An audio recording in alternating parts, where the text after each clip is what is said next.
Good afternoon, everybody. Happy Friday. Look at all the people that we have with us today. We got Nick and Kryptonia and Jamelia and Odie. This is where we're at season 1, episode 4 of the weekly download. How about that? How's everybody doing? Doing very well. How are you, Chris? Good. I see Odie's out there. Odie, so do you have a special surprise that you want to announce to anybody, or is that private?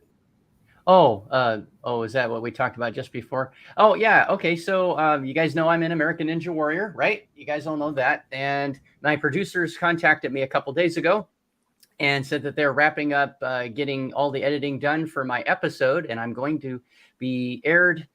It might be 3 months from now, right around January. We don't have a firm date yet, but yes. So you'll get to see the Greek DeFi guru and Fowler in all their glory cheering me on the course. It was really cool. So that's my cool announcement for right now. But it's sort of yay, but now you got to wait. So I heard that you have another announcement too. Oh, that one too. Yeah. Well, just kind of like nothing big. It's just a new granddaughter. New granddaughter. Yeah. Congratulations. Yeah. All right. That's amazing. I don't see if I can make the picture actually show up here on the screen. Maybe cute little cutie. She was. Yeah. So on Tuesday morning this week at just before 6 a.m. See if this works. There she is. Oh, look at that. Oh, wow. She was born 3 weeks early, my daughter's third baby, and but she is absolutely healthy and fine, and it's been a wonderful, wonderful week. And we have her 2 older sisters downstairs running my wife ragged. So once I get off the live, I'll have to pitch in. Yeah. Chase them around the house for a while. But anyway, Congratulations, Odie. Yeah, thank you. Right. It's been a good week. Nick, we got a couple of guests here. You want to talk about our guests? Yeah, so we have a lot of material to cover today. And our guests today are Jamelia, who you've met, and João, who's the founder and CEO of DiVerge Sneakers in Portugal. So it's going to be exciting. Hey, everybody. Pleasure to be here. Thank you for having me. Nice to meet you, man. So I'll start them in a little later in the segment, and we'll be having one-on-one conversations with them. Okay. Are you ready to go into your presentation, or did you want to talk about anything else real quick, or? I just want to mention that I got purple gear on. So yes, I'm fully branded today. I'm excited about that. But I'm ready to go. Yeah, it's pretty exciting. That one thing I do want to say is you kind of got to be good on the purple with the shirt, because if you get any darker, it looks like your name on the thing's going to blend right into your shirt. So just be careful on your purple there. We'll be like, he's got his name tattooed on his shirt. But all right, well, if you're ready to jump into your Kryptonian, did you have anything going on that you wanted to bring up or anything like that? I didn't want to exclude you. You're muted, buddy. That's perfect. Oh, darn, he figured it out. That's how you like me there, Chris. Muted. No, thanks everybody for joining. Looking forward to this weekly update. I'm here for the information like everyone else. So I'm excited. Let's get this thing going. I'm sure there's gonna be tons of questions. All right. So Nick, you're gonna do the presentation. We'll all be backstage watching your presentation. If you need anything, let us know. Okay. All right. Thank you very much. All right, let's get going here. Hi, everyone. My name is Nick Kalyani, and welcome to Season 1, Episode 4 of the Vitruveo Weekly Download, where I go through all the developments of the prior week and also tell you about exciting new things that are going to come. We have a jam-packed session here for today. Lots of information to share. So let's dive right into the agenda. So we're going to start off with the council updates, as always. We'll go through each of the 5 council updates. We'll give you a financial update. And then the all-important DAO vote. So this is going to be a very, very important segment today. And that's where I'll bring Jamelia Greer in, our in-house general counsel, to kind of guide us through what's going on there. And then I want to start a new segment here today called Projects, where we'd like to start highlighting new projects that will be available on our protocol, starting with mainnet. So we are not going to wait till mainnet to look for them. We're going to have projects already on board and starting to work with us and go live. So that's what project segment is about. We are then going to talk about phase 1 readiness. I've shown you a roadmap, and each week we kind of check off things. So we've got a whole bunch of things checked off. You can see that. And then I would like to present a new topic, revenue sharing.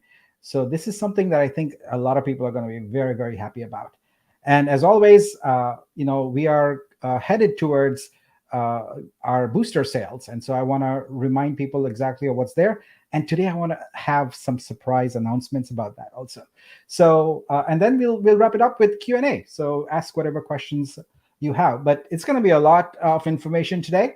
And let's just get into it. So we'll start off with council updates. So the first one is my council, strategy council. Honestly, everything we're going to talk about today at some form or the other, I've managed to kind of participate in. So I don't have too many bullet points here, but basically my time has been consumed with DAO vote readiness and also working on some new partnerships. So let's get into some of the other councils and teams, because that's where the action happens. So we'll start with the ops team. So the ops team's been working very hard to secure a bunch of partnerships for us. So we're working on a cultural asset program with South American NGOs, and you're going to hear a little bit about that today. Not a little bit, actually a lot. And then we are working with the National Heritage Program of Ecuador's University Network. As I've mentioned before, academia are going to be really, really important in the growth of this protocol. So we want to start doing that kind of outreach. We've applied for an MET AMS. I don't know what those initials stand for, so don't ask me. You can probably look it up. Web3 award with the DAO. I think from a recognition standpoint, what we want to do is submit for early awards because they do add a little bit of luster to it, and we'd like to have that. So, and then finally, we are working on getting the highlights into Notion so that we can just publish them directly with, instead of having like a PDF or a doc or something like that. So we've been working on that. All right, the Tech Council. So this is where all the code action happens. So we are now, we've actually been iterating quite a bit on some of the code. We are finally at the point where we can push out another testnet release. So there's going to be a release on October 10th, which is Tuesday, if I'm not mistaken. And that is going to feature auto perks. So you can see how the perks are automatically added into a perks pool upon a successful rebasing. We're going to have a faucet available, so you can also use your wallet and start experiencing some of these things. And we will also have a test release of Poet on there. So with the faucet tokens, you can go and experiment with Poet and issue tokens, etc. on testnet. Now, keep in mind, it's testnet, so it'll be reset. It might go away. So this is supposed to be just, test tokens, etc. It's not supposed to be permanent tokens that you would have on mainnet. We are in the process of getting a voting DApp created so that when we do vote next week, we have that DApp ready. The Booster DApp, the all-important Booster DApp is in progress. So we are planning on supporting 2 networks there for payments, Ethereum and Binance. So we'll support only stable coins on both. So it's going to be USDC and USDT on Ethereum. And on Binance, it'll be BUSD and USDT. So the way it'll work is that you will pay with your network wallet, whatever network it is, but your actual booster gets issued on Vitruveo.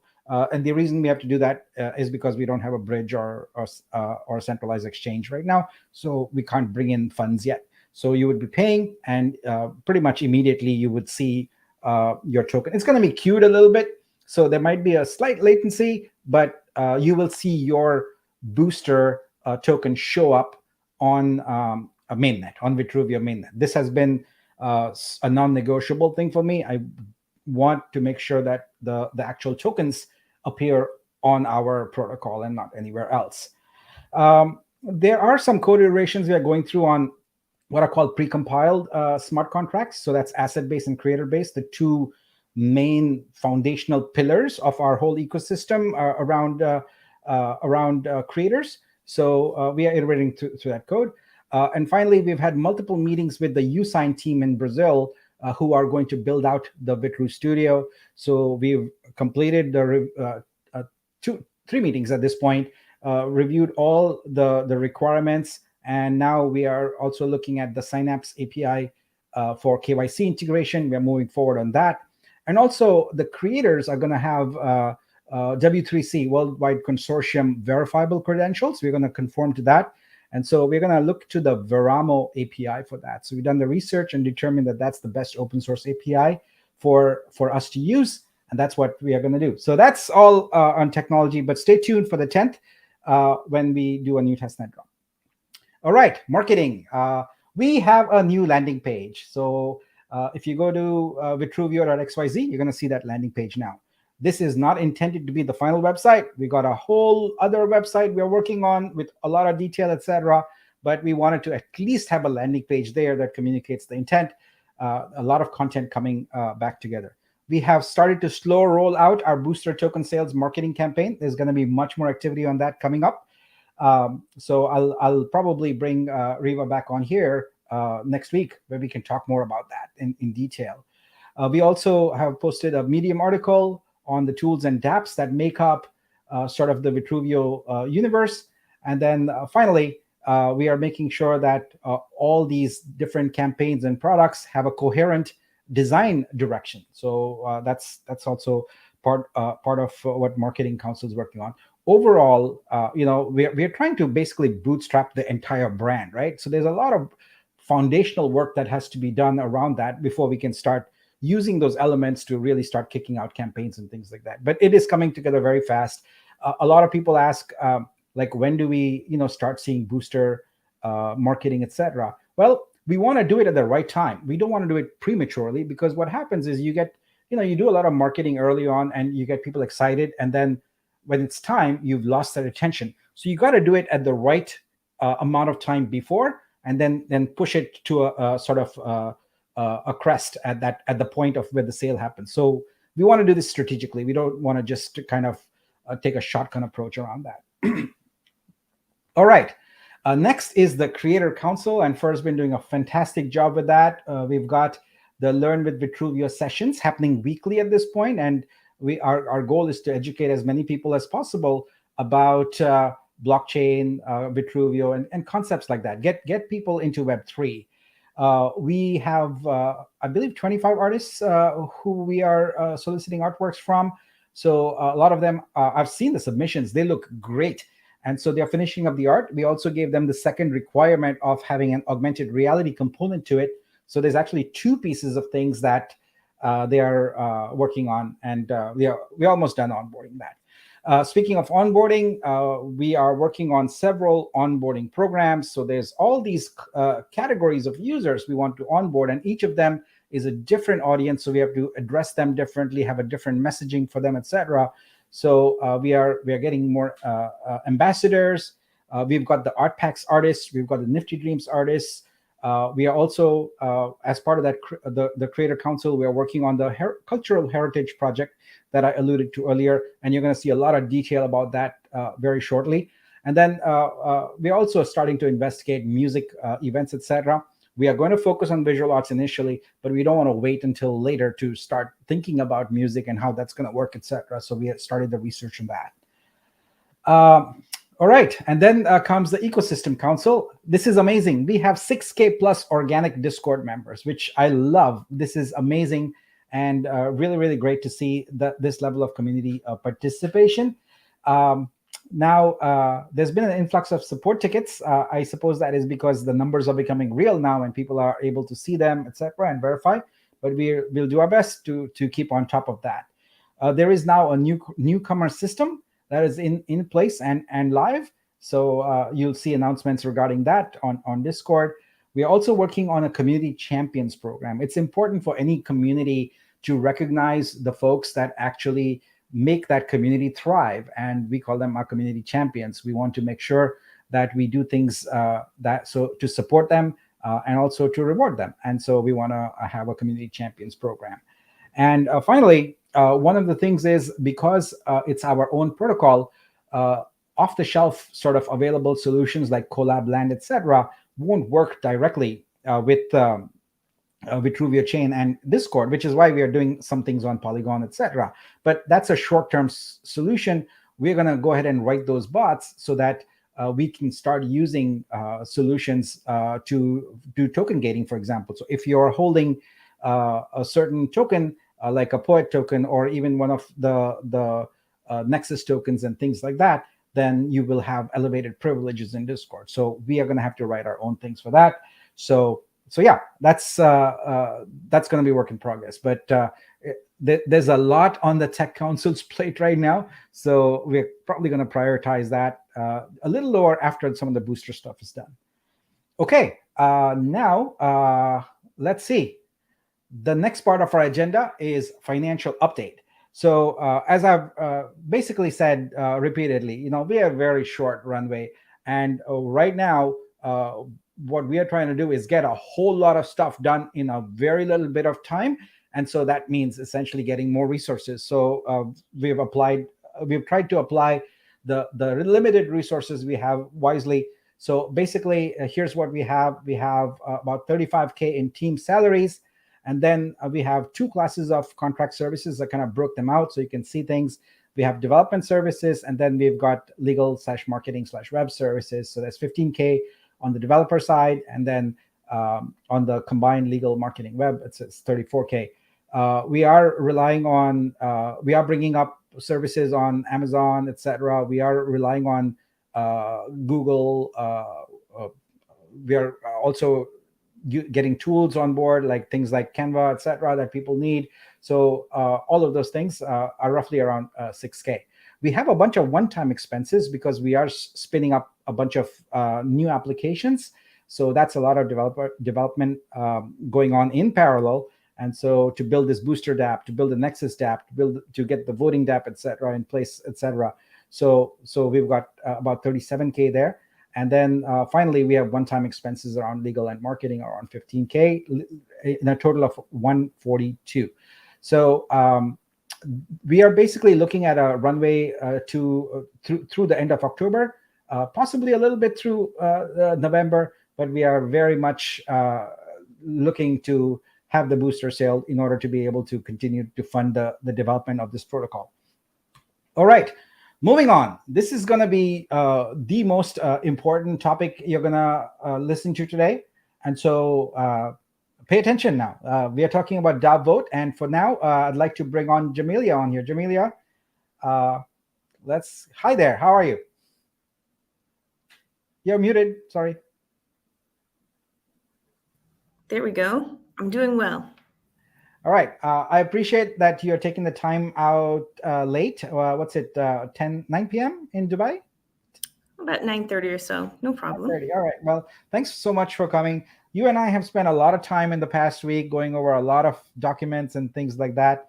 So what I'd like to do is first go over what we have. And then I'd like to kind of bring you on board and talk a little bit. But before I do that, let me make sure that the folder is currently updated, and it looks like it is, so that's great. Let's move on to this slide. Here we go. All right, so when I presented this last week, I talked about the 4 elements that are going to be available to everybody in the community. There's a DAO formation letter, there's the Genesis allocation cap table, there's a DAO Corp operating agreement, and there's a DAO governing charter. If you go to the link that's in teal on the top right there, you're going to find a Google folder that has all of these components in there. And there's also a channel on Discord, DAO Vote, that you'll be able to visit. But for right now, let's first go through this information and figure out what we have to talk about. So the cap table is probably the easiest one. You've seen this before. There's one change in it. I'm very pleased to report that through successful negotiations with the team of backers, we've essentially reached consensus, and we're able to essentially include them and merge them into the OGs group. So now I believe that is a satisfactory resolution, and makes for the cap table that you see up front. So this is the cap table we are going with. In the folder, this Google Doc is present, and you can see in there all the, actually I'll just switch to it here. So here it is live, and this is the list of OGs. So this now includes the backers. Unfortunately, we are slowly making progress, but it is a little bit challenging to get all the BTC wallets in there. But I am completely committed to doing it. It's just a little complicated. So we will work with all the BTC wallet holders and make sure that your Vitru due is correctly allocated. So these are all the addresses. I think when I last checked, there were some 17,000 odd addresses. Yep, 17,945. Let's see, my doc hasn't refreshed here. I should be seeing more information. Let's see. Oh, there we go. So you're seeing a column here called vote credits. You'll hear about that in a little bit. Let's see. The next one here is validators. So again, we've got the validator tokens all figured out, and there's also a vote credits here, which you'll hear about. And then finally, the DEX token Vitro, you've got all the wallets there and the allocations due, and then there's a cap table for that. So that's what you're going to find in here. That's the first component of the voting. It's on here, the Genesis allocation. So you want to make sure that's right. Because now we are headed to the point where we absolutely need to get it accurate, because it drives a lot of the token allocations and things like that.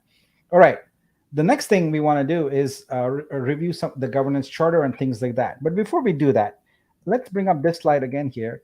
And Gavini, I want to kind of talk to you a little bit about the process, because I've been steadfast that I do not want to do this booster sale without corporate protection.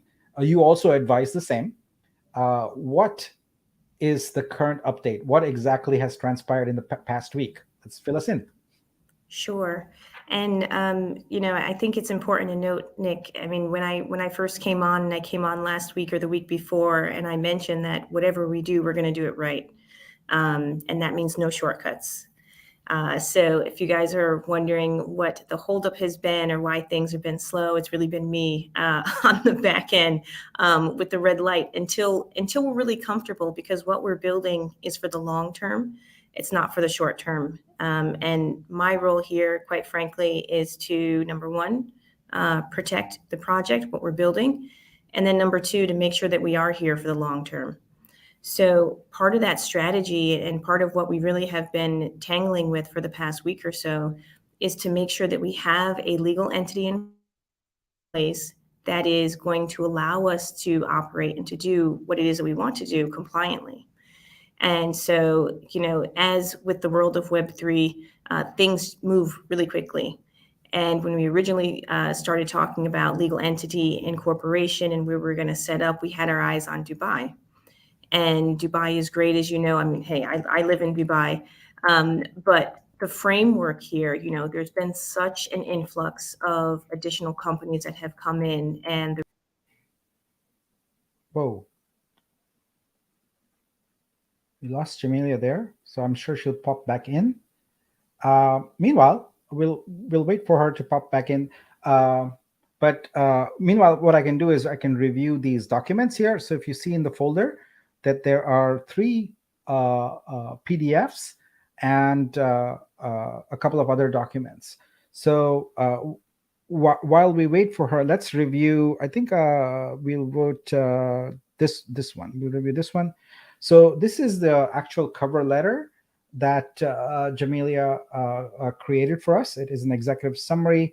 And long story short, and this is what she was about to explain to you, is that we needed to move forward quickly, and Dubai was going to take, I believe, 3 to 6 months. Oh, there we are. I was just going. Or sorry about that. All right, go ahead. That's right. Yeah, no, picking up where you were. I mean, the change in the environment really shifted from what we thought was going to be something that was relatively quick to something that's 3 to 6 months. And in addition to that, I just think there's a lot more scrutiny that's been happening here on the ground. And so our strategy is, look, we want to move forward, but we want to make sure that we're covered. And we still want to incorporate in Dubai. And there's a lot of plans to actually have some IRL events and additional cool things happening in Dubai. So we have a 2-part strategy. The short term, we're going to incorporate in BVI, which allows us to move forward with the boosters. It allows us to move forward with having third-party agreements, making sure we're compliant, and really just getting things up and running and allowing us to do what we need to do. And at the same time, we're going to start the license and approval process in Dubai, which will take around 3 to 6 months. So you see, it's a 2-pronged process. We want to do something in the short term. And while that's going on, we're going to kick off the licensing and approval process here in Dubai. And that's really what the vote is about today. Yeah, just so everyone knows, BVI stands for British Virgin Islands. So because it's not apparent to everyone. So yeah, let's look at these documents. Can you walk us through this? So let's walk through this document here. What is this one about? Sure. So this is really our summary of what is going to be voted on. And it is essentially what I've just said, is that we have a 2-prong approach. The first is setting up in BVI for short term. And then as we set up, we're also going to go ahead and apply for the license and approval in Dubai. So what you see here is background, for the Dubai entity in terms of having things be very straightforward, very simple. I suggest to have Nick as sole shareholder and managing member. Keep things, super, super easy for that one, because it is a short-term vehicle to allow us to really get going. And then in terms of summary for the Dubai entity, what we hope to do is, Nick, you'll still be managing member, but we're also going to have a validator council lead be a member as well. And I think that's really important because it brings in the community into that corporate structure as well. Great. All right. So we have a list of objectives here. I don't know that we need to read through them. People can read through them. So this kind of summarizes. I think what I'd like to jump to, if you don't mind, is the actual corp entity document that you framed. Because what I'd like for people to understand is the role of the corporate entity and why we need it, and how things are going to happen between the DAO and the corporate entity. Because I feel like, let's just address head on, people get a little worried about, like, oh, is this corporate entity, is this a power grab, is this something like that? And I just want to make sure that you address directly what this means. Right. And I think we've sort of gone 360 in the world of Web3 to everything is, decentralized and everything is virtual. But in reality, we need to have a legal entity to do things, right? We need to protect ourselves in terms of legal agreements. We need to make sure we're compliant. All of that has to be tied to a legal entity. And the legal entity is separate from the DAO. And so the way that they are connected is through 2 documents. The first document is the DAO charter, and the second document is really outlined here, which is sort of an operating agreement of the legal entity. So this is, you've probably heard the term before, wrapping a DAO. This is how we're going to wrap it and protect it with the legal entity. So think of it as 2 different scopes of responsibility and authorities for these 2 different entities. So the DAO, you guys all know, Nick just went through the councils. You've got strategy, operations. I'm going to miss a few. Technology. What else am I missing? Marketing, community, ecosystem, community, marketing. Right. Yeah. You've got all of that, and that's clearly outlined with the councils. And that is there. But for the entity, we need to have some ability to make decisions with respect to legal. For example, if there's some legal action taken against Vitruveo, the legal entity needs to act. Secondly, financial in some certain situations. We don't want the DAO to, I'm just throwing it out here, and you guys are going to get to know me. I shoot from the hip. I don't bite my tongue. So we don't want the DAO to, have a situation where, taking on millions of dollars of debt, right? So that's reserved for these financial decisions and things like that are definitely would impact the longevity of the project itself, are reserved for the legal entity. And contractual. So that's really the scope. You can think about it in three different flavors there. You've got legal, you've got financial, and you've got, I like to call it contractual. That's really the difference. Would it be fair to say that the corporate entity acts on direction of the DAO leadership? Yeah, I mean, I think it does. And I think, it's also a dance. It's a balance, right? You can even think about it in the way that the US government is set up. We've got 3 different branches, right? And they're equal and they have different functions. I see it that it has to be a balance. It has to be a balance because there needs to be the mission, the drive, the intent, the voice of the entire DAO within this legal entity. But there also needs to be some protection for those members and for what we're trying to do, so that it can't be, encumbered. So I see it as a dance. So this is good to start off with, but over time, if the DAO decides that there need to be more members, can we do that? Can we just add members to the corporate entity as needed? So within the governance part of the DAO, there is ability to vote on governance structure. And I think that that's something that also within the Senate as well, that there can be discussions about that. And I really think it has to evolve over time. I mean, right now, as we're starting out, we have a clear mission and a desire of where we want to be. But along that path, we don't know what might happen in terms of the business direction. So certainly, in terms of governance, that is there for the DAO. All right. So starting off with the BVI entity, I'm the sole sort of shareholder there. When we talk about shares, we want to make it clear that we're not talking about money. Actually, it's just we have no value on those shares. Is that correct? Right. It's zero par value. There's no money. It's really just once again, we're back to the fact that we have to create a legal entity. It's just for the existence of the entity and to make it very straightforward and simple. Okay. So in the BVI entity, it's me, and in the Dubai entity, it's going to be myself and the validator council lead. What personal liability are we subject to by being in that role of a director in these corporations? Oh, okay. Oh yeah, that's a really good point. And I think it's important to highlight that because, as a member of the DAO, you're somewhat protected, somewhat behind the scenes, right? I mean, let's say there's 10,000, 20,000 DAO members. Legal action is not going to be attributed, and no one's going to go after 20,000 people. But for directors, it's different. People who are directors or officers and really active in the day-to-day functions of the legal entity, they have skin in the game. You do have some liability, although it's limited. But that's important to note. And I think that's another reason why we do need the separation and the balance between the control and the governance of the two entities.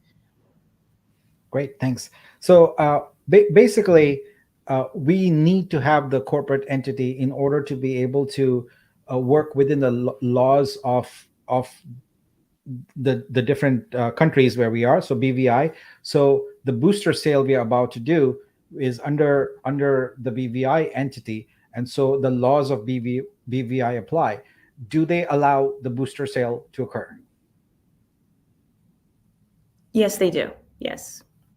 All right. So that's an unconditional kind of, like, we can just do it. That's cool. And it doesn't matter if it's a US citizen or someone who's participating in the booster sale. Right. So that's another reason why we've decided to start at BVI, right? So we have a lot more, compliance obligations in Dubai in terms of licensing. So we wouldn't really be able to do it in Dubai. So that's the reason why we're going to BVI, is to be able to do the booster sales and to be able to do this to start. Now, that being said, that scope of flexibility will be good for booster sales. But as we continue to build, we certainly certainly will need to continue to go forward with the licenses and approvals in Dubai. Okay, got it. Great. So what is the, like, obviously, we don't want to wait until the vote is done. We shall assume that maybe we're going to get a yes vote on this, but can we proceed without actually doing everything? Like, I would as if we're almost there. Yeah. Well, we have things queued up, right? So, I mean, I would think that, generally people want this to go forward. There's going to be a yes vote. We have things queued up. I'm just waiting for the green light. We'll pull the switch and we're off. We're off to the races. Okay, great. And how long is the BVI incorporation going to take in your estimation? I won't hold you to a date because it should be done by the end of next week. Okay. All right, cool. So by the time we are ready to do the booster sale, we have the incorporated entity then to protect us in that front. Yes, that's right. That's Excellent. right. All right. So now let's look at the next document, which is the most important document. And Jamelia, I'm going to kind of walk people through it and explain in layman's terms what we've intended to do here.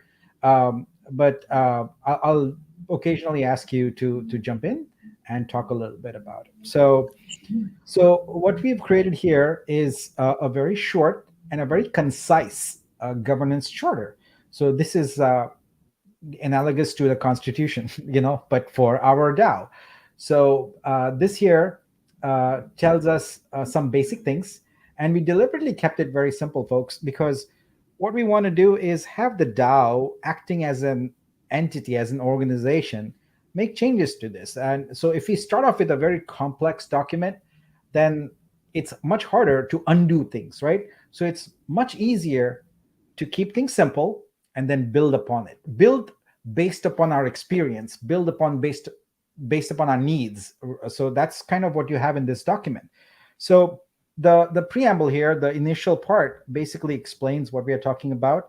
I explained in last week's download the significance of the N there. So, we want to basically call it an N DAO, a nascent DAO, a new renaissance, if you will, an N DAO. So that's kind of what we talk about. Now, the DAO basically has a two-level operating model. There's the membership and there's organization. So in my experience, looking at how other DAOs operate, etc., the DAOs that are fully decentralized, where everything is proposal, vote, etc., tend to be very focused. They have like some niche concept, and they just work on that. We are building a protocol here, and we are getting it started. It's a very broad thing. We are trying to get a whole bunch of Web 2 people on here. Even the Web 3 folks that we are bringing on are still not what I would call crypto native.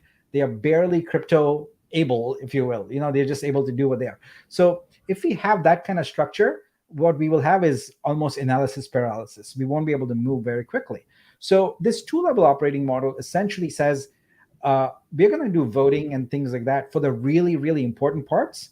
But then we are almost going to have like a federated system where we delegate authority to the councils and their leads and have them in their capacity as domain experts do what's right for the DAO and in order to achieve its mission. So that's what this document is structured like. Now, the way it starts off with is around the membership. So the first thing to understand is the concept of vote credits. So on day one, all of you have the token assignments that are in the document I just shared earlier, the cap table. So what we do is we take those and we divide them by 50, and that gives you the vote credits you're eligible for the Nexus token. So all the holders in general will have a Nexus token. Now, those vote credits are what translate into votes. And it's very easy to calculate how many votes. You just take the square root of your vote credits, and that's how many votes you have. So the reason that the square root concept is applied is to remove the undue influence of whales. So someone with a large token pool, they still have a smaller number of votes that can be easily matched by others who have similar who have smaller token shares. So the Nexus tokens, we have 20, like if you look here, there's 24 million of them. And so they will basically account for around 440,000 vote credits. And that's about 44%. Now, the validators, they have their own token assignments, but we are ignoring that for the purpose of vote credits. Each validator is going to have a flat 200 vote credits. The reason for that is because the validators are really, really important in the ecosystem. They are the ones who secure this blockchain, and they are the ones who already made a significant investment, and so they have an elevated number of votes than they would ordinarily have. Now, we have 500 validators, but we are looking at the prospect of getting professional node operators also on there. So we're gonna keep about 50 additional sort of validator tokens in reserve. So the DAO can decide when one is to be assigned. But basically, the second type of token is a validator token. The third type of token in the membership is a steward token, of which there are only 5. So think of the steward token as really a token that a council lead has, and it is a valuable token because it gives you leadership capability and decision-making capability and financial spending authority within your council. So each of those tokens is worth 75,000 vote credits. And if a steward, if a council lead is replaced, their steward token is taken away and given to the new one. Now, a council lead is replaced by vote, and so when that vote happens and there's a new council lead, the steward token will be taken from them and replaced. So here's a breakdown, if you will, and you can see how in the architecture of this, it's very much balanced there. So you have the community at large, which is the membership, having about 44% of the vote. We have the validators having about 11%. So the community at large.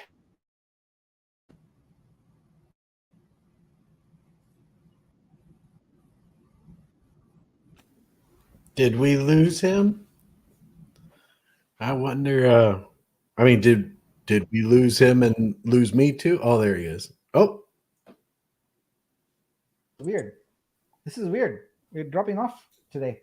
It's crazy. Yeah, several. And I think Jamal, you dropped off as soon as you came back. So, do you want to put your Yeah.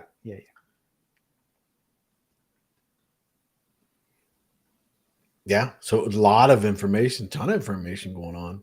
Oh yeah. So I will pull this up and let you have at it. All right, I'll continue here. Sorry about that. Not sure what happened, but the stream went off. All right, and then the steward tokens account for 45% of the vote, and you can see the breakdown. Now, one thing I'll point out is the strategy council. That is double any of the other councils. Vote. So that's just a small leadership assignment there. So this is essentially the weight, if you will, of the votes, and it gives you a clear idea of when we do a vote, what's based on who votes, etc. What the outcome is likely to be. Now let's go a little further and look at the DAO organization.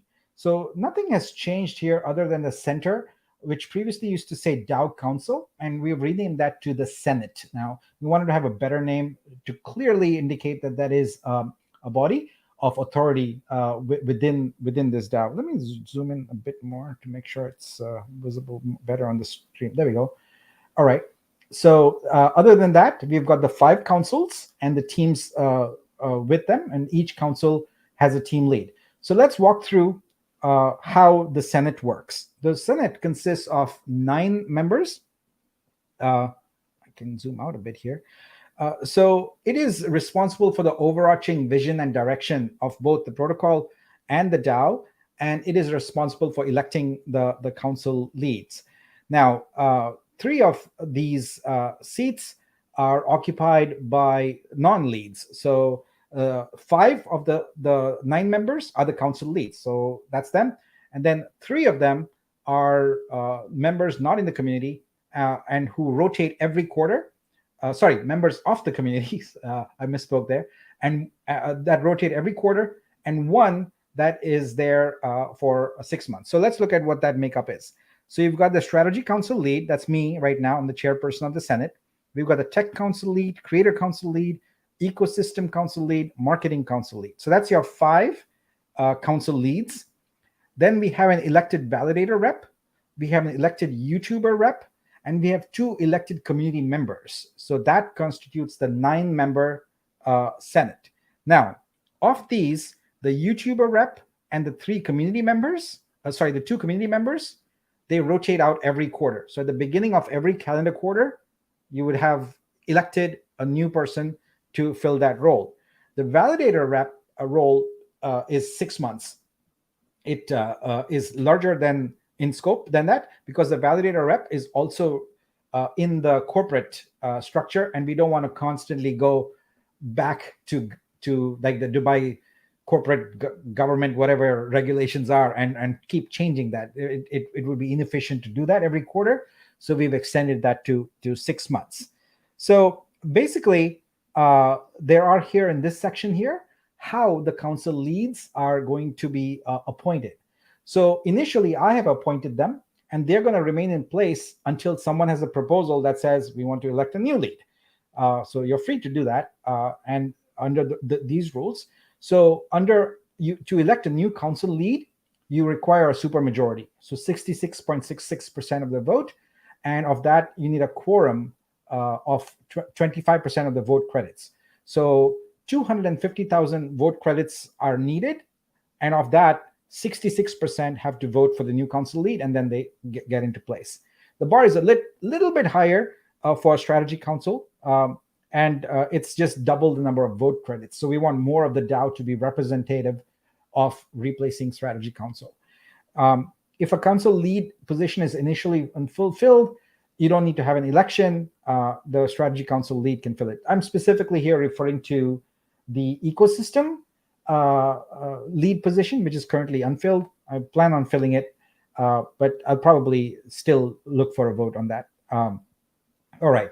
So now councils are really, really important in this structure. And as I mentioned, it's sort of a federated system where you put someone who is really responsible, who's really skilled in their domain, and you give them authority, and you give them responsibility, and you give them a mission, and you move forward with that. So this is not that different from having, for example, in the marketing role, a CMO, or in the technology role, a CTO, and so on and so forth in a company. That's basically what you do. You don't sit and micromanage decisions of senior experienced staffers. What you do is you give them direction, and you give them authority within boundaries, within rails, and that's how this is designed to be. So within this section, you're going to see what each of the councils is responsible for, and also what the teams are going to be. So the team structure is fluid. It can change a little bit. We deliberately did that because we want to be agile in this protocol. We don't want to be like, well, we've said there's going to be this structure, and so we'll always have this structure. So we want to have some overarching framework, but within that, there's a little bit of agility, right? So now let's talk about how proposals are created. So anyone can create a proposal. All you need is 10 votes of sponsorship. So you can get 10 votes is not a whole lot of vote credits. That's 100 vote credits. So the bar is pretty low for you to get a sponsorship for a proposal. We wanted to have that in there so we wouldn't be flooded with proposals that don't necessarily have merit. So then this goes to the Senate, and the Senate then decides if that proposal merits going to a DAO vote. So if the Senate endorses it, then that proposal goes to the broader membership majority, and then it can be voted on with a quorum of a quorum of 25% of 250,000 votes, and all you need is a simple majority there. So you need like 51% of the vote, and you're good to go. Every member has the inherent right to cast a vote, but additionally, you don't need to always be present for a vote. We will provide you the software and the smart contracts so that you can go ahead and delegate your vote credits as you deem fit to different people. So you can say that, well, I want to give half my vote credits to this person and half to this person, etc. And you can do that. And then they will vote on your behalf. But the algorithm still remains the same. What are the types of things that you would vote on? Well, there's DAO governance, community engagement, project funding, token management, platform development. Just about most topics are fair game, but ultimately we leave it to the discretion of the Senate, the 9 members of the Senate, to determine what vote to move forward to the community and what would not do that. All right, now we come to the corporate entity part, which we've already discussed, so I won't go much more into detail. But essentially, this states that the DAO will operate in conjunction with Vitruveo BVI Private Limited. This will be changed later when we have the Dubai option. All right, and then let's go on to the treasury management, which is sort of the most important part. Give me 1 second here. Okay, so the financial controls are really, really important for this protocol and DAO in particular, given what we've been through. So what we don't want is a system that is so onerous that it becomes impossible to manage on a day-to-day basis. So what we have here is a system that is flexible yet provides controls over funds. So the way this works is that the Senate primarily has control. So it's a 6 of 9 multi-sig wallet that has control over all the DAO's financial assets. Each of the councils have to have a budget that's been approved by the Senate in advance. And what the Senate does is allocate them funds on a monthly basis for what their spending needs are for that month. So that's kind of how it works. And those allocations are intended to cover their 1 month. But if there can be certain out-of-band provisions, for example, maybe there is an event at a gallery and we have to pay a deposit or whatever that is out of band. And so the Senate would be responsible for allocating those funds. So the multi-sig transfer rules are as follows. So up to $1,000 is approved by that council lead. Now keep in mind, this is from a narrow budget for 1 month. This is what they have in their wallet. But within that also, we have further controls. From 1K to 5K, it requires 2 signers. So there's the council lead and any senator that's not a council lead. So that means a member of the community. So there are 4 members of the community there who are not council leads. So one of them has to sign off along with the council lead on that expense. Finally, 5K to 25K requires 3 signatures: the council lead, an additional council lead, so any of the additional council leads, and then one of the senators who is not a council lead, so one of the 4 members. So we've covered essentially all the bases there in the Senate, and given that anything over 25K is not allowed. No council may spend anything over 25K. It has to go to the Senate and get 6 signatures before anything can be done. Now, we want to make sure that we create a system where people are focused on doing their job and not doing a whole bunch of bookkeeping, etc. We've got the budgets, we've got the multi-sig, we've got all these levels of protection.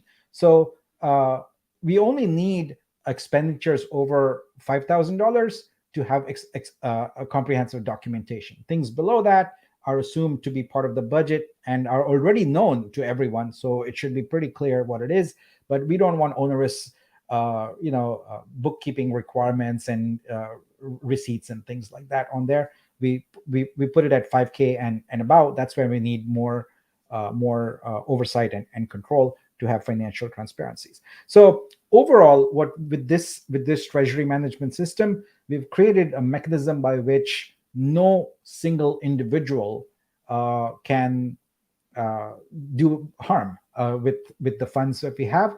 And we've also made it where there are checks and balances at different points. And because it is all done on chain with contracts with the multi-sig, this data is available for anyone to look at. So that's the basic governance charter. As you've seen, we've covered the main things there. We've covered voting, we've covered membership, and we've covered the treasury. The idea here is that now the DAO will evolve over time and take its own path, just like a nation or something like that. The people vote and decide what things have to be done. But this federated system works really well for this kind of DAO, and we'll find out for sure. But Jamelia, just in closing here on this, what are your thoughts on some of the checks and balances we put on here? I mean, I think it's just very comprehensive. And, back to our whole point at the beginning about what we're trying to do is we're trying to make sure that we're here for the long term. The checks and balances, the consistency between the DAO governance and the other document that I walk through. I mean, those are just really key things. And I think it's really just set up so that people can jump in, they can participate, they can be part of something great, and they can feel good about it because they know that everything is transparent and everything it's clear as day. Great. Well, thank you for all your help in getting this done. We couldn't have done it without you. Appreciate it. And looking forward to having all these corporate actions done so we can move forward with our booster sale as quickly as possible. But it's late there. Thank you so much. Good night. And we'll see Always you a again pleasure. sometime on this show. All right. Take care. Thanks. All right. So let's get back onto this year. So we reviewed the governance charter and let's move on. All right. So now the DAO voting plan. So we are basically 2 days behind schedule from what I had announced last week. So there's a revised schedule. So all the documents are available now. So these are the documents in this folder here. They're all available to you. How to get to this folder? You can get to it by going to this URL here, vitru.xyz/DAO vote. So that's available. Now we are going to give basically the rest of today and all of the weekend to gather any feedback. The community team has set up a channel. It's DAO Vote on Discord for you to give feedback on the charter. So that's where I will be monitoring and answering any questions in DAO Vote channel. Now voting opens at 9 a.m. EST on Monday. So that's when you'll be able to vote. Your vote basically yes or no. If you say yes, then we are proceeding with the current plan for mainnet RC1 and the booster sale for October. If you vote no, then we have to review and have discussions and essentially delay mainnet RC1 and booster sale until the documents can be changed and we have a new vote. So this is pretty straightforward. The voting will continue until Thursday. It closes at 1 p.m. Eastern. I should put EST there, but it's assumed, as Chris would say, it's the only time zone. And the results will be announced an hour later. I'll probably hop on a stream there and announce the result. I'm hopeful that we've done all the work here to address all the various constituents here and presented a very fair and balanced plan, and hope we can get a yes vote there. So we're just looking for a simple majority there at this point. We don't know what quorum means, so it's all the wallet holders that are there, the 17,000 odd. We want to encourage everyone to come and vote for this, but we understand that a lot of people are not yet present in this Discord, but we will try and promote the fact that this is happening as much as possible and get more people to vote.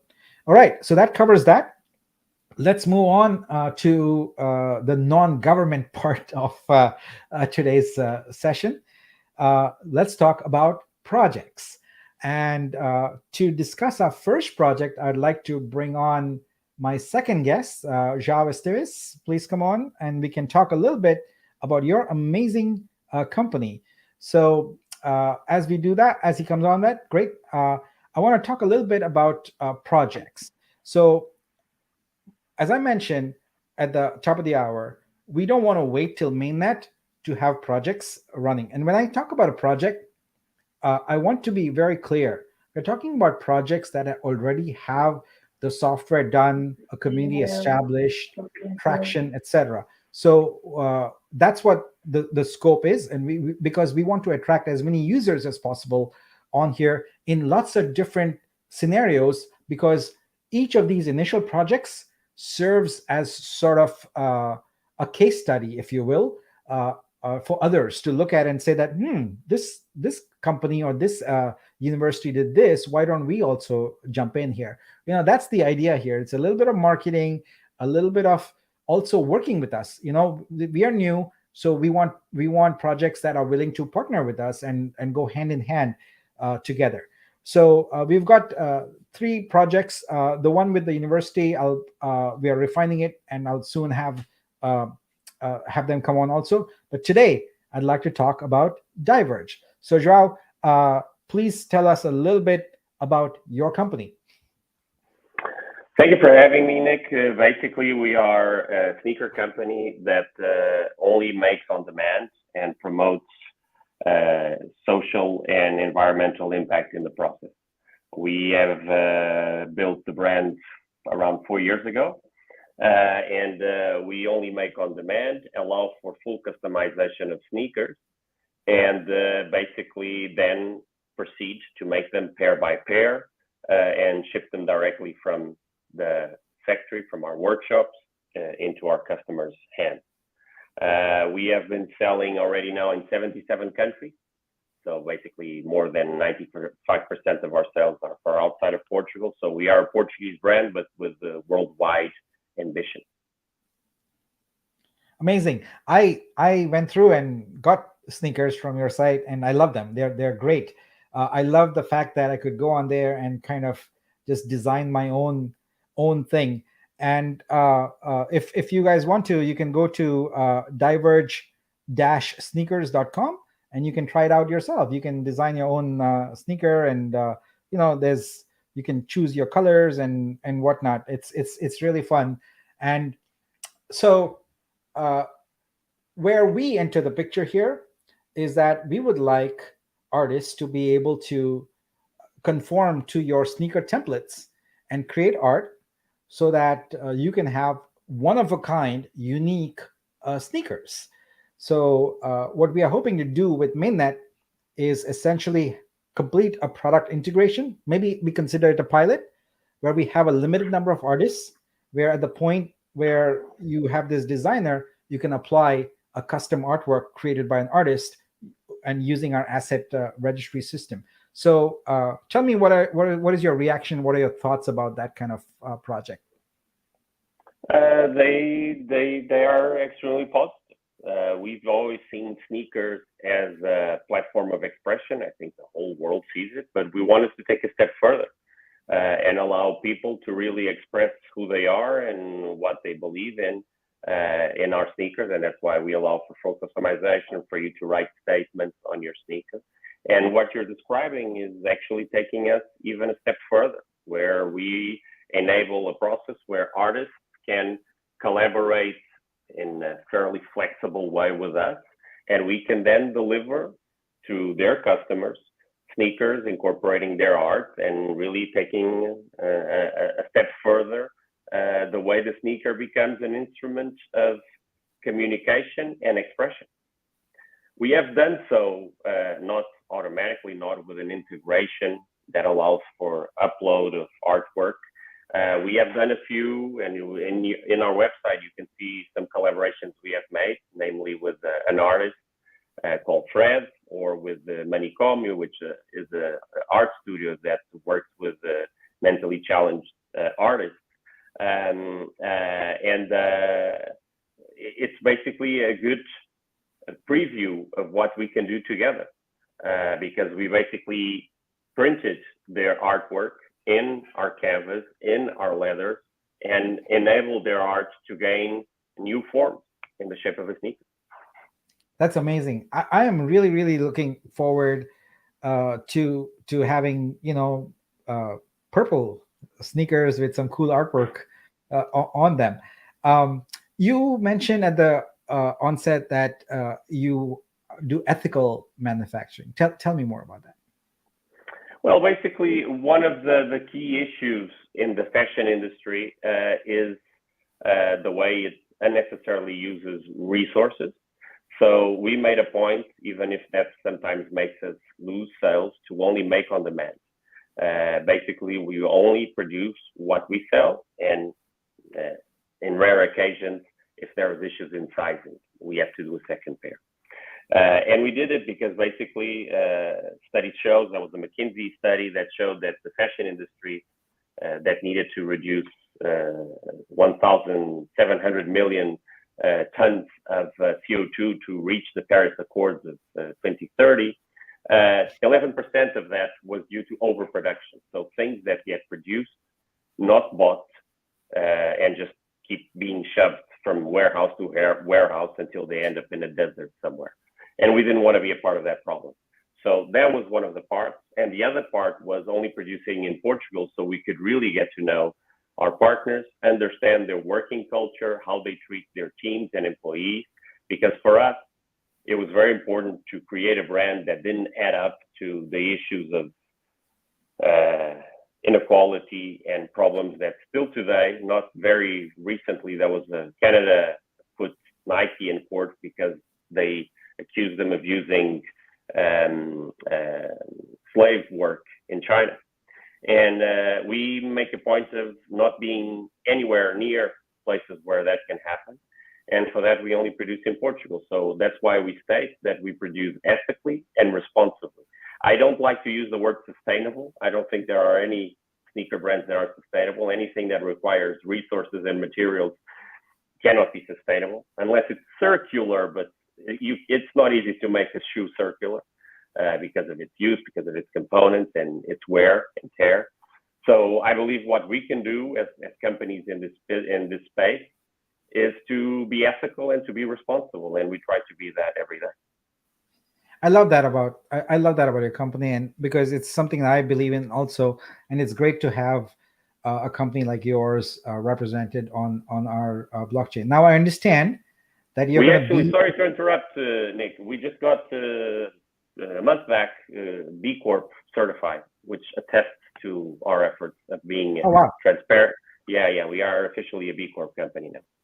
That's amazing. Now, when we were speaking, you had said that there's some new feature or new product or something that we're going to be launching a new sneaker soon. Actually, also looking at new categories, and we're going to be launching a new customizer because the one you have here lacks realism in the 3D in our perspective, and we can do a better job. So we're actually working, and we're quite advanced in probably putting it live by the end of this month. I can try and give you a very, very sneak peek. And apologies, I haven't tested it before.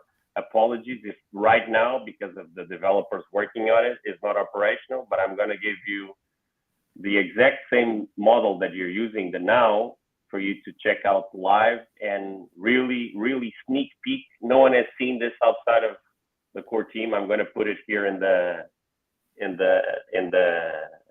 chat. Okay, gret. Let's see if it works. Try it out for you to see the improvements. And this, in turn, will also allow for a better. Whoa! Wow! Yeah, it is. I was like saying, what more realism do you want here? But no, it can. Wow. If you then zoom, and you change the materials, you're going to see the difference. Oh wow! The textures are much better. You can select the panels. So we work hard with the limited resources we have. Yeah, you're changing in the back. Yeah, it's quite quick to change. Yeah, quite detailed. This is incredible realism. Even the laces have texture on them. Yeah. Wow, this is great. Body. Boom. Wow. Yeah, those names are not finalized, but I love this. Just to give you an idea. Yeah, and I can just imagine artist artwork on this. This is great. So, by the way, this customizer is proprietary, and it actually can withhold anything, not only sneakers. So it's something that eventually we can talk about how you could, integrate in a flexible way. Oh, I'd love that. In fact, one of my goals, very quickly, is to identify within our community. We have about 18,000 people. I want to know someone who knows a car dealer network, because I want to be able to have customers order their car and order their artwork wrapped on their car at the time of ordering, Oh. so you can have a customized car. Yeah. And that is one of my goals, is to get point of sale cars, customized with art. So this is amazing, João. So last thing, you're going to be in the Bay Area soon, yes? Yes, I am. And For you're one going day to watch only. the One day Warriors. only. You're flying Yes, all I the am. way here for one day to watch Steph Curry with your Correct. son. That's amazing. And I look forward to hosting you here. We'll share some photos with the community here. And maybe if I get a nice Vitruveo style shoe done, will you be able to bring it with you? I think I can. I'm putting you on the spot here, but I'm But one of when my you brands- say a shoe, you mean with artwork incorporated? No, just a custom shoe.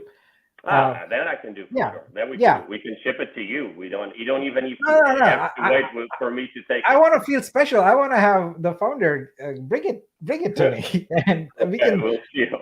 have coffee together, and we can look at the shoe, and we can make a little video and stuff like that. It'll be fun. So, Okay. but thank you so much for taking the time. I know it's getting late there, but I'm No really worries. looking forward to Always- this project and always a getting things going. Speak to you. Always a Thank you so pleasure to speak to you. I believe in your vision, and if we can be a part of this story, we want to be a part of it. Nick, do we have an opportunity to ask a few questions? I start a couple of them in the comments for him. Sure. Just Yeah. two of them, but Let's do it. Yeah. Sorry. First one, do we get discounts on future shoes? I need a pair with my F3 Warriors, the Fowler's project, seeing if he could actually be able to put that on the shoe, and if you got a discount for future shoes. I honestly don't know what the LEF3 Warrior is, but if you guys can enlighten me, I can try and answer. It's a NFTs of some of So type. it's art. It's an artwork. Yes. What? Okay. That's part of why we're actually talking right now, is to exactly enable that to your community and to end customers. So yeah, regarding discounts, I don't have you're putting me in the spot. I haven't discussed that with Nick. I'm pretty sure that for the artwork, for the artist itself, it's very easy to come up to an agreement where you have a significant discount or you have a free pair. I don't know. I'll have to discuss it with Nick. But yeah, sure. We're all about putting people on the spot here, so Fair enough. I apologize. Fair enough. Next question. I don't flinch. Eric says, could I design my own sneakers? Do I need limited of buying sneakers to get shipped to us? No, there's no limit. There's no minimum order. If that's what Eric is asking, there's no minimum order. Design your own sneakers depends on what Eric means with that. What I'm trying to say is, if you're talking about designing from scratch a new silhouette, a new outsole, and stuff like that, that's not on the table right now, because that requires, for example, outsoles require significant investment in terms of molds, and designing a style is not as easy as just doing a nice sketch of a sneaker. It requires a lot of components, a lot of, as I've learned myself, building a shoe or a sneaker is actually more like an artwork than I thought it would be. There's a lot of components, there's a lot of mold, patterns, a lot of stuff that needs to be in place for it to end up with the final product, such as the one we're seeing on the screen. But if Aris was asking, can he create, based on our offer, a unique colorway with something personal and order a few pairs for him to do whatever with them, he can do that, obviously. That's why we exist as well. Awesome. Okay, well that was the only questions that we had for right now. I think that we did. Biz, do you have the link to the website I thought you put it in there. Yeah. Yeah, this is not it. I'll put it here. It's not. This one is a workspace where we're having the development. This is the site that you can visit, and it's fully operational for you to play with. I put it on the chat, and you can actually play with not only with the customizer of the several styles, but you can actually also see some of the artwork, the collaborations we did with artists in the past. Awesome. But thank you so much. Really appreciate this and appreciate the questions. I'm really, really excited about this because, as you said, these sneakers are very personal, especially for people. A lot of people care about the sneakers that they wear, and being able to have these two worlds merge, the world of art and the world of personalized sneakers, to me is amazing. And we can do it at scale. We'll be doing it at a huge scale. So very, very exciting. So thank you so much for coming here today. All right. Thank you. Yeah. Thank you. See you next time. Take care. Thank you. Thanks. Nick, you got more presentation to go? Yes. I'm going to continue my presentation here. All right. We'll step back. All right. All right. So that's project number 1. The project number 2 that we want to talk about. So if you look in the subcategories in the pink boxes, I've put kind of categories here. So we want to have like a broad range of categories, right? We want to show how versatile our blockchain is while staying in the limited domain of art. So art, but we want to do everything around all the different industries and domains like that, because art is everywhere. And we are going to be that epicenter of art in the world. So the next project is Nanum. It is in the area of indigenous artists. So let's talk a little bit about that. So the Nanum project is a tri-national project of the nations of Argentina, Bolivia, and Paraguay. And it's financed by the Inter-American Development Bank, the IDB, by their innovation lab, IDB lab. So the focus here is on a region of the Amazon rainforest called the Gran Chaco region. It's a 400,000 approximately square mile region, and it spans 4 countries: Argentina, Paraguay, Bolivia, and Brazil. And the focus of this project is to harness technology to amplify opportunities for indigenous artists. There are many, many artists in the Amazon rainforest with their art, and sadly, it's dying because in order to preserve that art, as you know, through deforestation and things like that, these cultures are dying. And so the focus of this project is to preserve the cultural heritage there.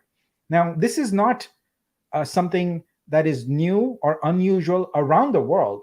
There's countries in Africa, in India, in China, everywhere where you have indigenous artists who are sort of disappearing. And so the governments are working hard to preserve that. And so what we thought we would do with Nanum is do the first what we feel will be many, many projects around the world that focus on, first of all, highlighting indigenous artists, highlighting cultural artifacts that you cannot see in a museum even, because some of them just are too delicate or are hard to come by, etc. But also providing through Web3 and NFT model a mechanism to fund them and to help these communities thrive. So through the power of our blockchain and by using art as the vector, we can make that happen. We can make it possible for thousands and thousands of indigenous artists around the world to get financial backing from people just like you and I, people just sitting, at their computer around the world. And this is a really interesting project. So we had our first meeting and we have articulated exactly how the project is going to move forward. But first, some background. So I actually last year went trekking through the Amazon rainforest, through villages in Paraguay, in Argentina, and met with indigenous artists. And in one of the villages, we actually got internet the day we went there, and it was amazing. We helped them understand how to showcase and market their products, mint an NFT, and I was proud proudly the first buyer of the NFT. So it was a wonderful experience, and I got firsthand to meet with these indigenous artists and understand what their life is like. I asked them how they work, how they live. I understood about their community-centric way of life, and that got me thinking about how can we use Web3 and NFTs to really, really change the world for the better, and to fund these artists and to give them basically their food, their livelihood, And so that was phase one, if you will. And now we are embarking on phase two, and we are doing it with Vitruveo with a project that we are calling Artifact. So Artifact is about preserving and promoting cultural assets, but in a way that's durable, discoverable, accessible, experiential, and monetizable. So this can be a win-win. While the protocol is more focused on the technology and ultimately making money, right? Artifact as a project is something that other organizations can replicate. So I'm talking about foundations around the world, governments around the world, etc., can essentially take Artifact as is and replicate it at scale. So how will Artifact work? So basically, it's a multi-step process. The first step is we will provide through Vitru Studio the ability for an organization or a government to register cultural assets at scale. We are not talking 5 or 50, we're talking thousands of assets, and put them in a durable manner on the blockchain. The second step then is to add metadata for these cultural assets. What the metadata does is make them discoverable. Also, if you recollect, I talked about the fact that we support standards-based metadata conforming to the linked art model. And that linked art subject is essentially the standard for a lot of museums around the world. Pretty much every museum that has anything substantial supports linked art. And that's exactly the metadata standard we are following here. The step 3 is we will create a virtual museum for these artifacts. So that's where the Artifact application comes into play. That's an application we, as the Vitruveo protocol, will provide. And it will be possible for these organizations to create virtual museums that could be 2D, could be 3D in the metaverse. But ultimately, our goal is to make all those cultural artifacts that would otherwise be sort of hidden or impossible to see accessible. Step 4, and this is where it gets really excited. We are basically building the augmented reality engine for art on the web. And in fact, we're going to make it where every artist, for every artwork that they submit, it's automatically AR enabled. It's their choice if they actually want to have assets that show up when you scan with AR. But right now, with Vitru Studio, we're making everything automatically augmented reality enabled. So these cultural assets will be augmented reality enabled. And that's where the name Artifact actually comes from.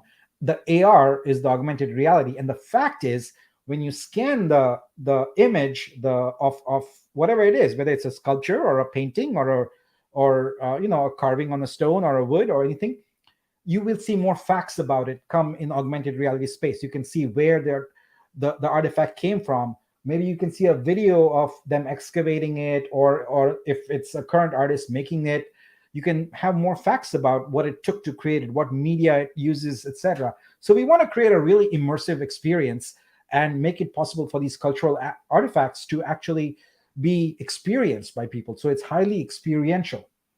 The last one is we want people who look at these things and have pride in their culture, have pride in their nation, or even just want to support, indigenous artists, to mint them. And the funds then go back to the foundation, or better yet, the actual indigenous artists, to help them sustain their quality of life. So this is sort of the circle of flow that we are building. And all it takes is our architecture that we've already built with asset base. But so with Nanum, with the Artifact project, we will be launching with mainnet on this. And hopefully this serves as a template. We will promote it in every sort of cultural and heritage magazine or publication we can find. And this will invite other foundations and other governments which have a lot of capital to deploy in this area to use Vitruveo as the standard for preserving cultural heritage and cultural artifacts around the globe. So that's what we want to do. We are really excited about it. All right, next topic, phase 1 readiness. This is very interesting. So we have, just as a refresher, we have 3 phases. We are working on phase 1 right now. So let's look at where we are. So I use my key here of a green check mark of something's done, a gray play icon for something is being worked on, a red little notification icon on that means it's a new thing. A pink one means we are already quite advanced in it. The pause indicator means that we have not yet started working on it. As you can see, pretty much everything has a play icon or a done icon on it, which means everything is coming together very, very quickly here. There's only the Nexus token that is still not started, but even that, the architecture's started. This is coming together quite rapidly. There's a whole bunch of new check marks, green check marks here since last time. And you will see that it's going to come in waves. We are very close to having a lot of these other things done also, but we are prioritizing them in order. Things have to be done in a certain order for things to work. And so it's really important for us to work in that fashion. All right, so this is the slide. This is the one that a lot of people have been waiting for. So let's talk about it. The road to mainnet RC1. This is happening this month, period. So what are we going to do? Well, we are going to have multiple testnet releases. We're already doing that. You're going to see the next release on Tuesday.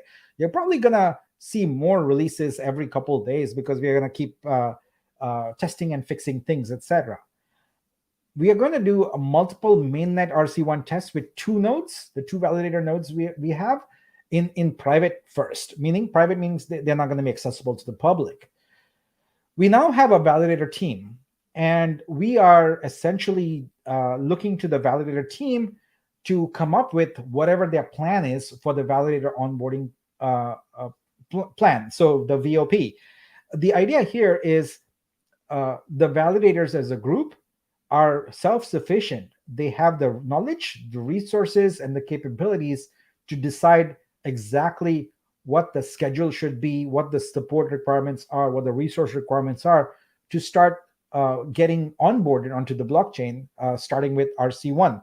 So what we want to do is collaborate. And when I say we, I'm talking about sort of, the DAO at this point. The validator team is part of the DAO, right? But we want to make sure that as a group, the validators have autonomy in figuring out how they want to get onboarded. So the next step here is we will stand up 2 RC1 nodes to the public. The week of October 22nd is our target for that. What we want to do there is do an AMA and to demonstrate concurrence with the voted upon tokenomics. So we have a cap table. We have certain token allocations there. Those are going to go into smart contract. We're going to stand up these 2 nodes, and we will let you check them out as much as you want and verify that the tokenomics are 100% matching what has been agreed upon. There should not be any discrepancy there. When after the 48 hours has elapsed, we'll assume if someone has a problem, they will report it and we will fix it. There should not be, but the idea there is this is all about trust, right? So sharing the cap table, sharing and making sure all your holder addresses are there, your token allocations are there, etc., giving you a chance to review them and report back if there's a problem means we can fix it, right? So this is about building trust. So once those 2 nodes are trusted, then we can start onboarding validators. So no validator should sign on and become part of the blockchain until they feel that the 2 nodes that we have are accurate, are representative of what we agreed to. And so that is the trigger for the booster sale. So boom, we have the 2 nodes, we trust them, we say it's okay, and we activate the booster sale. Because remember, a booster sale is going to happen on our network, on our protocol. It's not going to happen anywhere else. So that's the road to mainnet. And there should not be any surprises here. It's basically about step by step, doing things in a very strategic, very organized manner, and eliminating and reducing risk every step of the way. So when we get to something, we're like, okay, this is going to work. We know it. We have a confidence level in it. That's basically the approach we're taking here. All right, the next item, and I'm really, really excited about this, guys, because for me, a community gets stronger when there are shared rewards, not just shared responsibility. And here we go, revenue sharing. So what we are introducing here is a protocol level revenue sharing. So we have an asset registry. Every piece of artwork is going to be registered through this asset registry. The asset also has licenses associated with it. And any smart contract can demand a license as long as they pay for it. So that's the buyer, right? So the smart contract might belong to a marketplace. It might belong to a DApp. Maybe it's a game that is requesting an artwork, for application somewhere within the game or whatever. Ultimately, there is Vitru that is transferred from a buyer to the asset registry. And now the model is that 2% of that is the income for the DAO. That's how we are making income. But we are not going to keep that 2%. That 2% goes into a rev share contract, and that is divided among 3 parties. This is all on chain. There is no claiming. There is no it's just automatically done. So the DAO gets 35%. That's the ongoing revenue of the DAO in order to do all the things that we have to do: marketing, run the validator nodes, promotion, events, travel, things like that. We need to make money to do that. The next component of the rev share is to validators. So through our conversations and negotiations with the validator team, we have arrived at a consensus on what happens with gas. For example, we're going to increase the gas level, but we feel that validators need a strong threshold of revenue in order to reimburse them for running the node and also to be profitable. So you actually want to do this. And so there will be a 35% of that rev share goes to validators, and they will be divided up pro rata.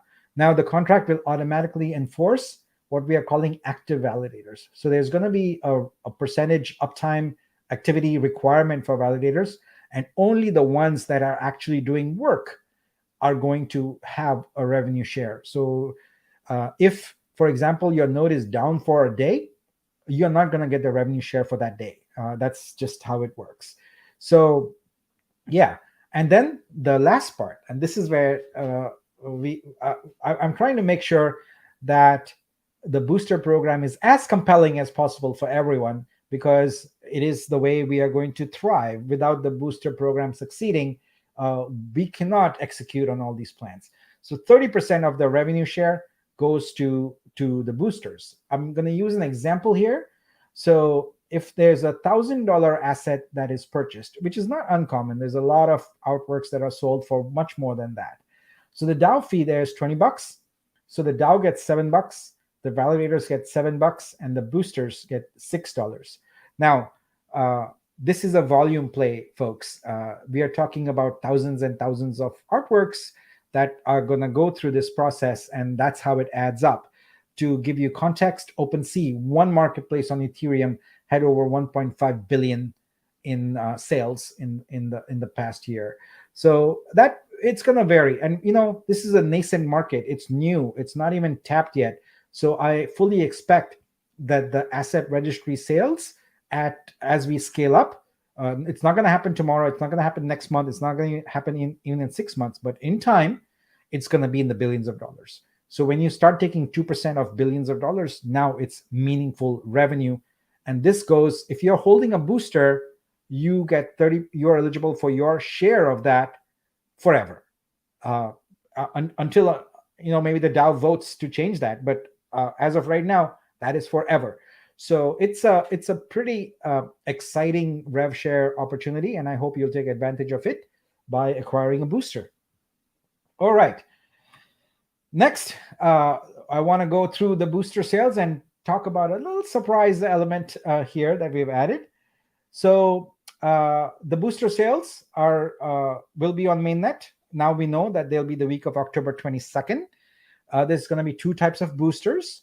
Token price $1.50 for the booster to accelerate your token vesting, and a super booster, which is at larger amounts but at a lower price point, and that is for investors or who want to acquire tokens.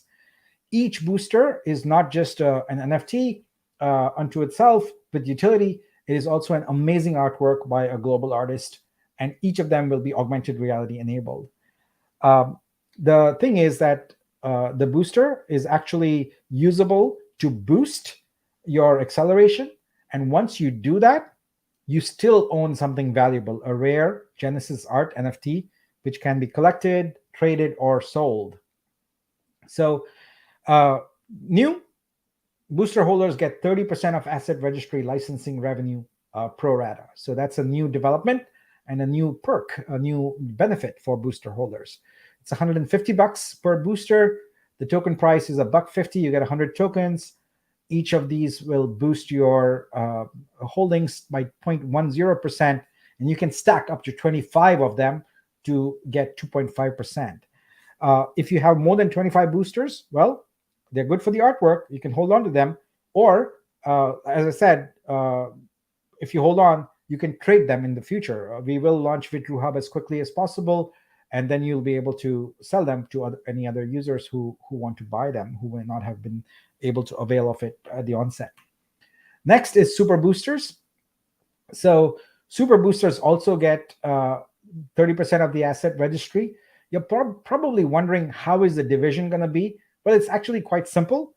Each of these boosters has a token quota around it, and the token quota is used to determine your pro rata ownership. So, you get 100 tokens with a booster. So if you buy 25 boosters, that's 2,500 tokens.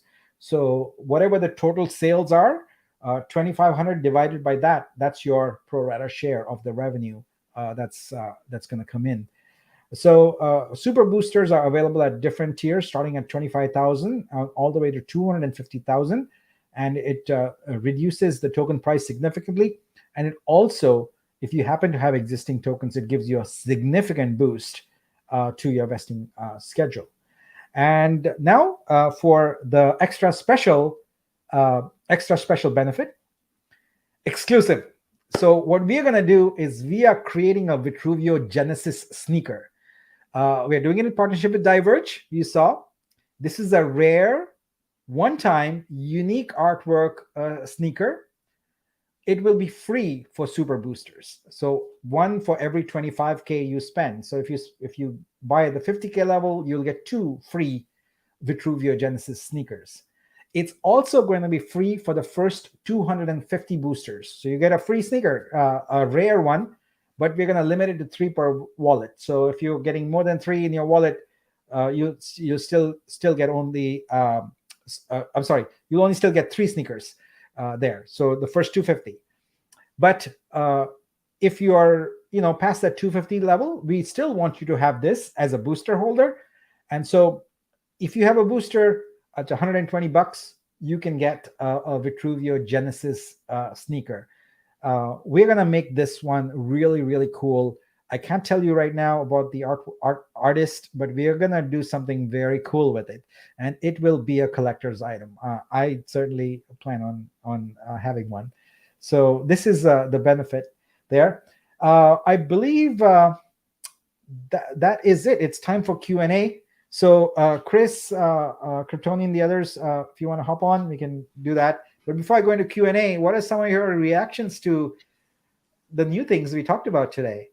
There's a ton of stuff for reaction. I mean, you got to go back to a while ago. I mean, Jamalia, I thought she was great. She came in and talking business, and all that kind of stuff. But then the sneakers are just incredible. And then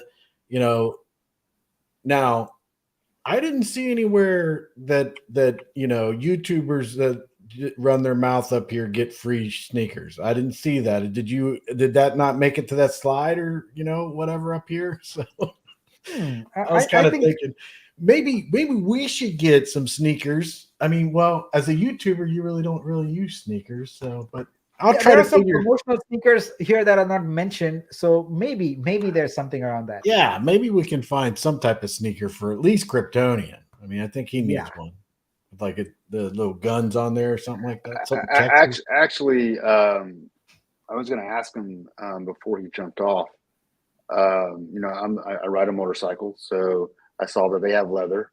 I'm a Dionysi fan, which they make. It's a motorcycle gear. They make the jackets, the shoes, the gloves, and it's Italian leather. So I wouldn't mind having my own Kryptonian riding shoes, if you will. Throw my little emblem on my little shield on there, my crest. That'd be pretty cool. I'd definitely make some for those to be riding, but it's got to be I'm sure it's a special. It's a certain thickness to have the riding safety, you know, DOT safety, which is Right. Department of Transportation. So, but yeah, so I would absolutely I'm going to be making me some sneakers for that specifically, even if I don't use them as riding shoes, but or boots or whatever. Because I did see some shoes in there, some sneakers. Because I've got sneakers, so to speak, for riding, but it's like I said, it's a leather. It's kind of a high rise above the ankle. So yeah, with that being said, I'm looking forward to doing that. So maybe it'll support the project 100%. Shadow X has got a comment in there. You just put them on your cowboy boots, right? I don't wear cowboy boots. I mean, again, I own a pair, right? Because, you know, I am in Texas and my wife demands I go to the rodeos, you know, but I'll take her because she wants to go. But yeah, I don't own a horse. I don't own any cattle yet, you know. Yeah, not everybody has belt buckles and boots here. That's what you think, Chris, but no, it's not the truth. Everybody here has trucks, though. You know what I mean? We all got trucks. Well, I mean, you gotta have a truck everywhere. Yeah. Nick, I have a question, and I don't want to forget about it. I received this earlier. I have some community questions first, Chris, before we take live ones. Can I do the community one first? All right, just four of them. Remind me of this one because I keep forgetting about it. All right, I will remind you. I'll take that. However, we do that as the first one. I just want to do these 5 questions real quick, and then we can go. But I just wanted to get your guys' immediate sort of feedback. And we can do more of that. Okay, let's go to this. Do we have more information on when the testnet faucet? Yep, Tuesday. Done. Does the boosting effect on vesting apply also to the incentives vesting, or only to the holdings vesting? Yeah, the incentives vesting is common to everybody. It's just a standard 24-month thing. The booster has no impact on that. Will we have a marketing video explaining the entire Vitruveo ecosystem? You betcha. We're going to have lots of marketing videos, not just one. Lots. This is a fairly like, if it isn't already obvious, it's growing to be a fairly large and complex thing. It's not something you can explain in one video. You want to have bite-sized video explaining different things to different constituents, you know?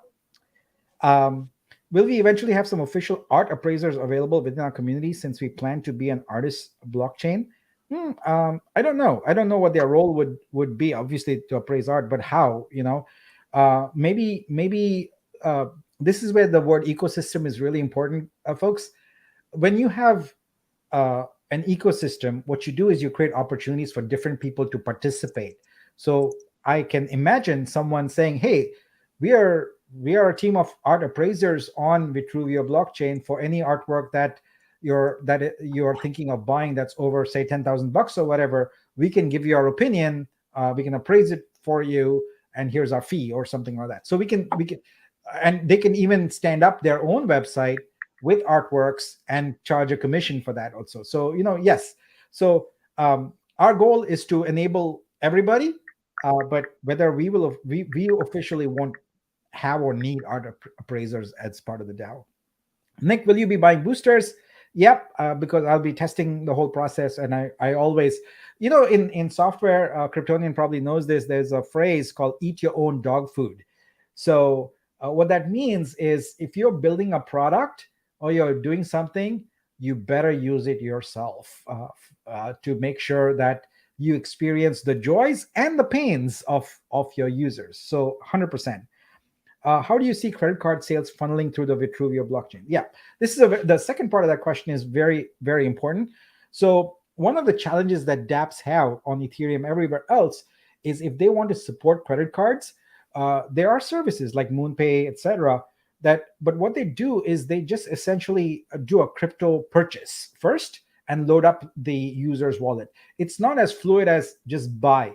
So our solution is that at the protocol level, Vitruveo, I guess at the DAO level, if you will, we are going to allow dApps to use credit to enable credit card purchases where the user of the credit card is oblivious to the fact that under the hood, they actually purchased some Vitru and the transaction happened on chain. They will be completely oblivious to that. So we absolutely want credit card purchases to occur, but we also know that ultimately we want Vitru token, the coin, to thrive, right? And so we will be enabling that. And that's actually quite high on the list of priorities, the credit card sales. So you're going to see that sooner rather than later. So those are the questions I had. So now let's go over, and I have to remind you, Chris. So the one question you had, let's go with that. And I'm going to keep the sneaker one up here because I like it. Yeah. I'm still going to try to figure a way to get my sneakers, but we'll cross that bridge when we get to it. Yeah. This comment comes from Tartan Madman. It says, when the boosters and super boosters are on sale, will we have a DApp that we can see in real time how much funds liquidity we have raised? Yep, that's the DApp we're building right now. Okay. So progress bar and all of that. So yep. All right, and I'm gonna skip down. I will go back if you saw your question, but I want to go back. I want to bring up Tad Hayes' comment because he did talk about credit cards and stuff, and I kind of, while you were just there, will Vitruveo be able to onboard and offboard fiat currencies? Is that still on the table for mainnet launch with central exchange, decentralized exchange, and what about credit card transactions? Yep. So look, we are focused right now with laser precision on phase 1. That's all we are doing right now. But there is a phase 2 with multiple release candidate of mainnet, and then ultimately there's a phase 3 where we actually have the final mainnet.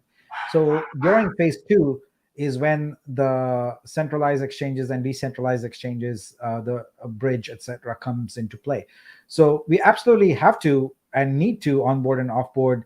I wouldn't say fiat, but more other cryptos, because fiat is the domain of an exchange, a centralized exchange. So that's not us, but we would be allowing you to swap with other currencies, and that's what the DEX is about, and that's what the centralized exchange is about. But once you're in the centralized exchange, then you can offboard to fiat. But we would be doing it with other currencies, not fiat. And credit card, I just addressed that question. So, yep. Okay. The next is just a few statements. It was written earlier on, so I thought I'd just read it through there and see what your input. Vitruveo's rich metadata provides targets for search. Vitruveo also provides the search engine as part of the set of primitives that associate apps we will have too. My suggestion, which I believe would be a tremendous winner, is that in addition, Vitruveo should make the search data available to Google, therefore allowing the number one search engine in the world to find Vitruveo consignment art. I love that. So Dr. Martin is a very active member of the art ecosystem and a huge help. This is a great idea. So we do have an API that we will surface it, but to feed that to search engines, I think that's definitely very, very cool. And I just made a note of that, and we'll add that feature. I think that's definitely a winner.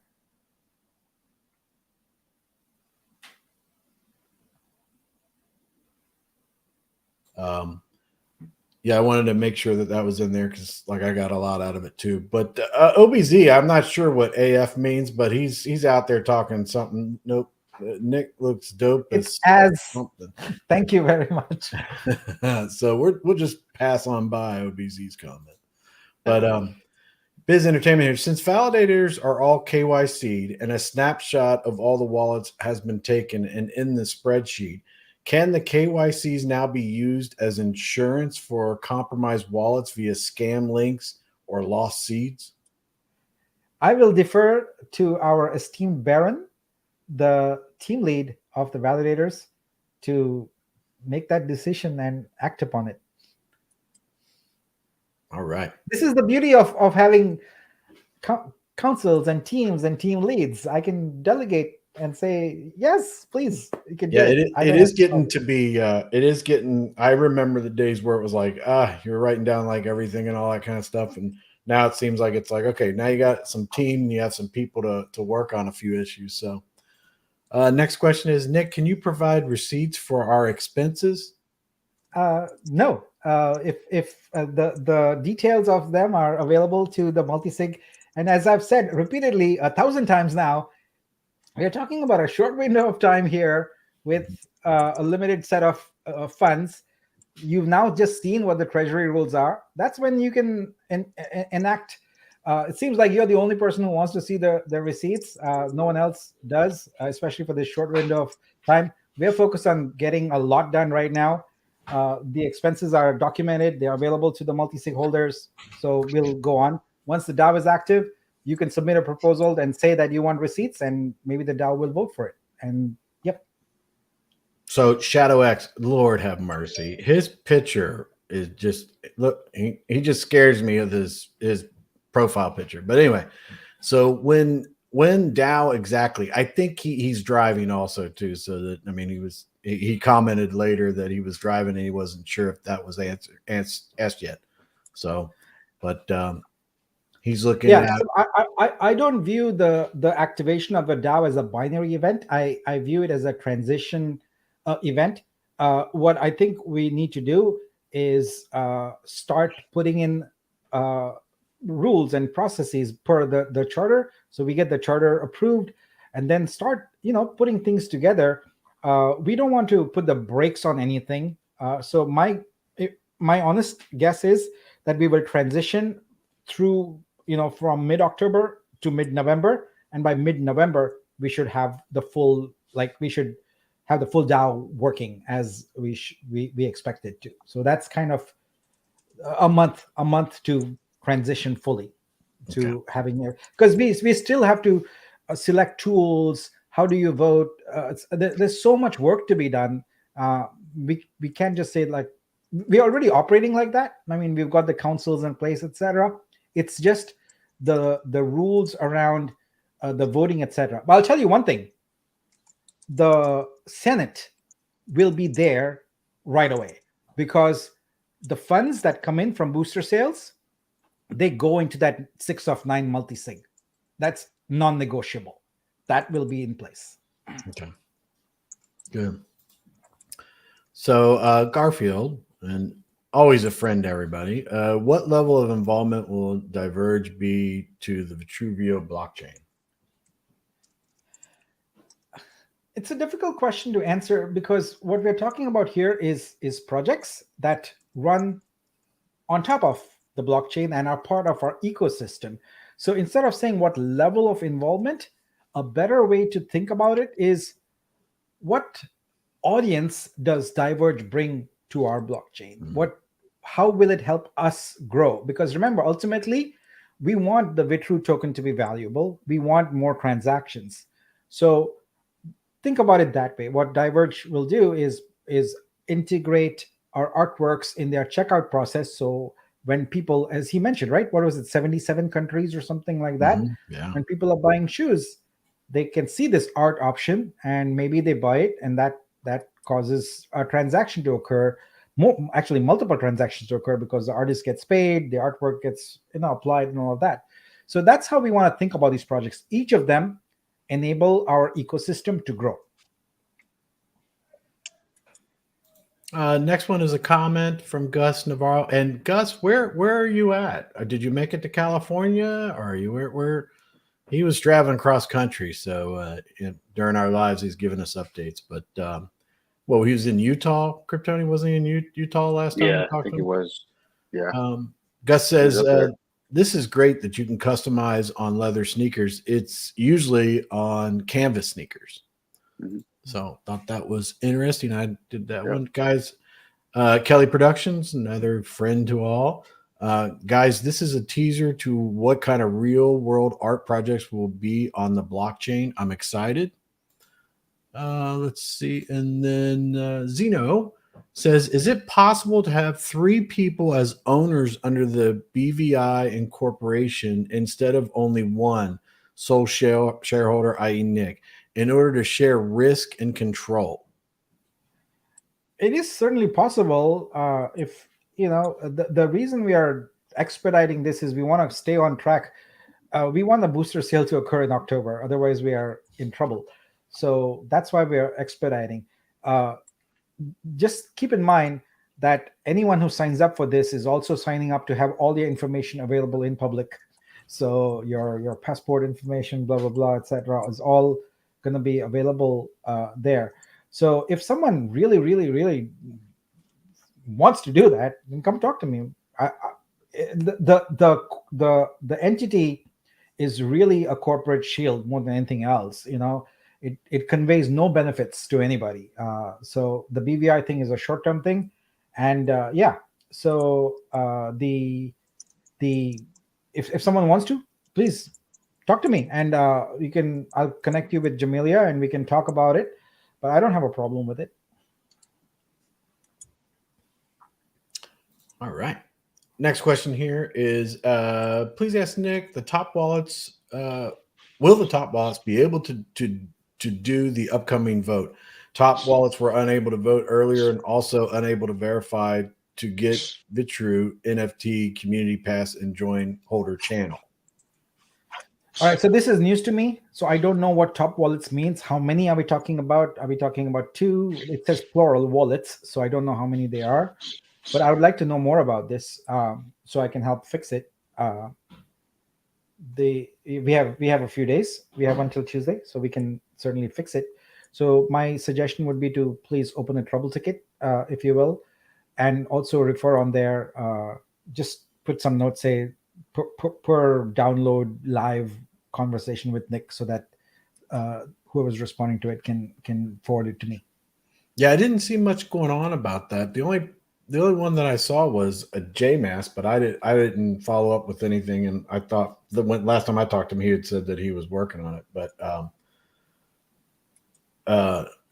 let's see. Next question is our comment here is these are great community projects. It also has a humanitarian nexus approach. I think that's great. And then Kelly Production says, Nanum reminds me of now I don't know, what's the abbreviation for this? UNESCO, yeah, heritage organization that helps save. Well, he's got a whole statement here. Is this a question, Kelly, or are you just going into the Egyptian government and all that? I mean, I guess he's talking about how certain governments try to rewrite history a little bit, and this is true. So we definitely, cultural heritage projects save that and preserve that, so the facts speak differently. And to have it on blockchain is doubly important because no one can shut it down. Yeah. I think it's pretty awesome. It's great info that's out there. So I think that this was I think this was on here. Did we go? We already got that one. Nick, may I suggest we collect a fresh snapshot of KYC validator wallets to address the instance is missing in the Genesis file? I guess I'll have to talk to Barrett about that and see if what's missing, and we can orchestrate that. But I would defer to Baron. He's the lead on that now. So to get if any validator wallets are missing, then he can help orchestrate that. Right. Aurora Bitcoin, just all over the place too. Another friend to all of us. How much money do we need to collect with boosters to be able to launch the Vitruveo at $5? And what if we don't collect the necessary amount? Is there a minimum limit of price for the launch of Vitruveo? Yeah, this is a really tough question, but let's try a stab. So we need capital for 2 things, right? We need operating capital and we need liquidity capital. Now, with the constraints in place around token availability, like vesting, etc., with vesting, then this has made sure that the number of tokens that are freely available for trading are limited. By my estimation, without rebasing, once you add rebasing, it changes. There would be roughly 1 million or so tokens available. So obviously, not all of them will sell immediately. I don't think there's going to be that much sell pressure. Hopefully, people are going to look at everything we're doing and maybe not have as much sell pressure. So that's going to drive what the price threshold is going to be, because we need to make sure that we can meet that. So $5 right now is possible, but I don't know if I don't know until the booster sale is done how much liquidity we are going to have available. So everything hinges on the booster sale. Now, one of my strategies, I'll just be forthright about it, is that if the community steps up and does a pretty decent job and gives sort of a foundation to build on, then I can use the solid business plan we have and the solid progress we are making to reach to institutional investors and get more of those 250K, 500K investment, and then raise that higher. But in order for that to happen, I need the community to step up and create a foundation, so we at least have we can demonstrate that there is a community behind this, and we are looking to together build this and succeed. So in a roundabout way, what I'm saying is that until the booster sales are sort of midway done, won't be able to quantify this very easily. All right. And next question is there a way to transfer Vitru from sacrifice wallets to another? Yeah, once your Vitru's vested, you can transfer that. Any rebased Vitru that you have would be able to be transferable. So yes. All right. And then it looks like the last question here is from Biz, is per the VIP doc, the 1,050 coins in each node is said to be released in 24 months. Is this still the case? I believe so. This is not a proof of stake network, right? Like the whole point of locking those was to keep basically ensure that validators did honestly what they were supposed to do. So I defer to the DAO at some point to decide if that action should be taken or not. And but from a programmatic standpoint, we'll just make it unlock at 24 months. All right. So that's that one.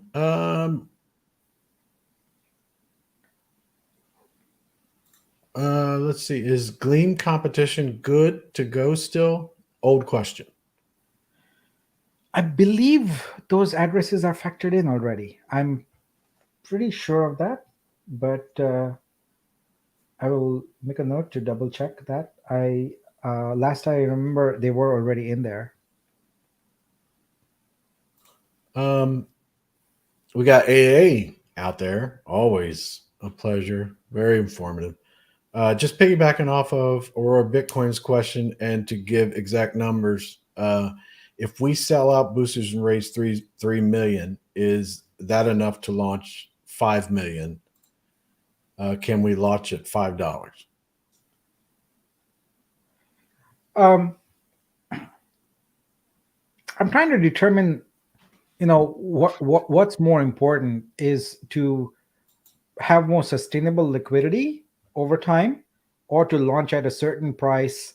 If we launch at a price like that, and we have some, these 20 projects, etc., I feel like the market will support it in ordinary times. But these are not ordinary times. These are bear market times. So I'm a bit worried about that. So I think this is something that we should have some discussions about. It's not going to be my decision alone. I'd like it to be a collective decision where we kind of work through the numbers and then based upon that reach a decision. So I'd like there's a lot of people in the community who are a lot smarter than me in terms of crypto economics, and I would like to get their input before making a decision on this. So let's say that tentatively, let's call it that, but let's discuss more based upon the facts, like when we actually are ready to list on an exchange and how much liquidity capital we have. Based upon that, make a decision. All right. Okay. Got a couple other ones here. Correct. Didn't mean 5,000, meant 5. Okay. So Aurora says, Nick did not answer about the minimum price to launch Vitru. I must have missed. There must have been a two-parter then. I sometimes miss the second part of a question. AA says, correct. Didn't mean 5,000, meant $5. Is there a minimum limit of price for the launch of Vitru? I see that question back there. Okay. Is there a minimum limit? Yeah. So, early on in the strategic plan, I had presented a very high level budget, and that in that budget, it looked like around 3 million was a good target. Let me commit to this. Let me work with the council leads and have a more realistic budget. And at next week's download, we can bring that and discuss liquidity and price a little bit. So I'll commit to doing that. All right, that's good. Will the projects listed? Oh, here we go. Will the projects listed on Vulcan earlier? I think they're being used in Vitruveo too.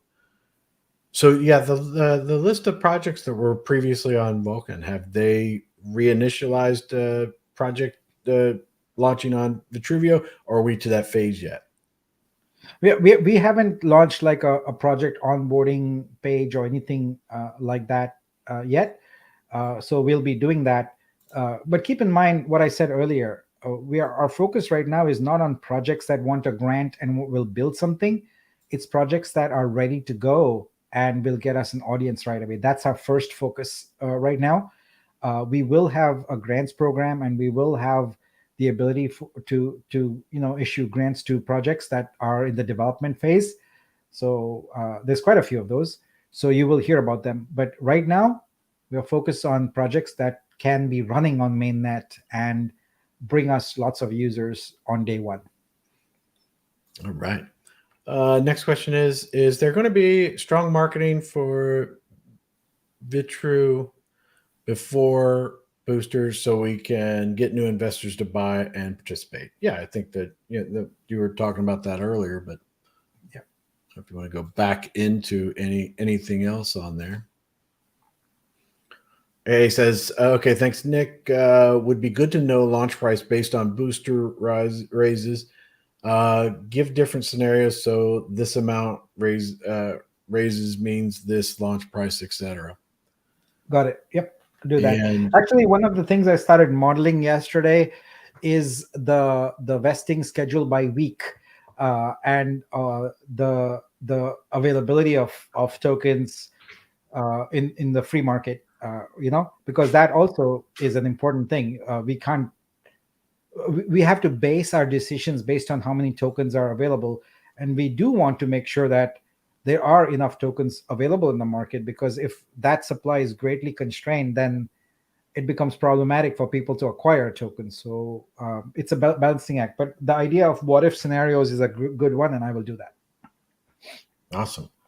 I don't have any other questions, and I think we've been through most of the comments. Tad and AA are speaking between each other and all that kind of stuff.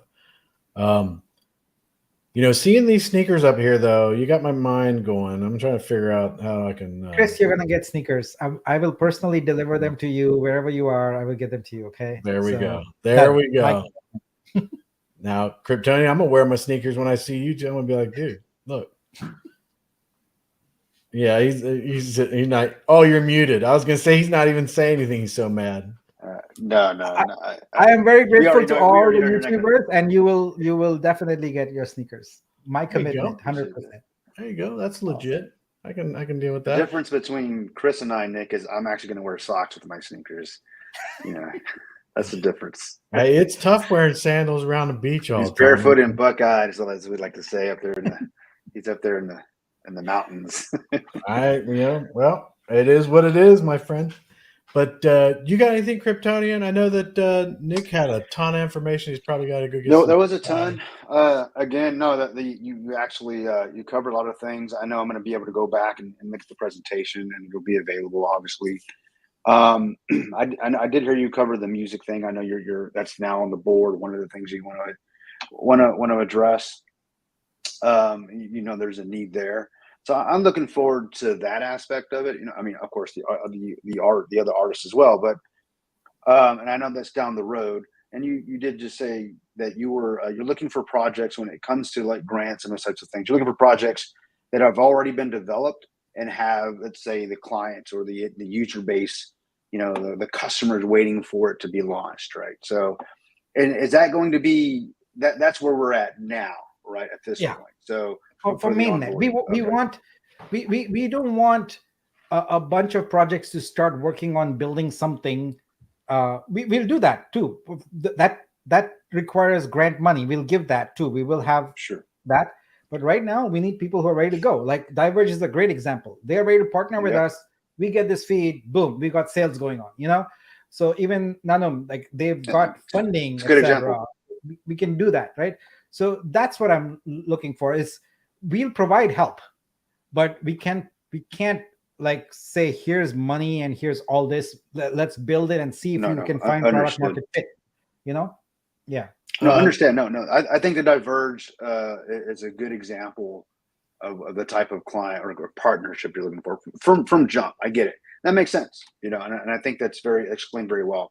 You did a great job of bringing someone on that has a product ready to go. They've already got their own devs. They're already doing their own thing.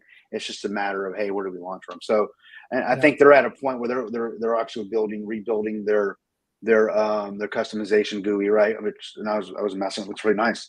So it gave me the idea for my motorcycle shoes, right? So, good. Yeah, I think for those of you that have projects, hey, I want to bring it to Vitruveo. I mean, what do I do?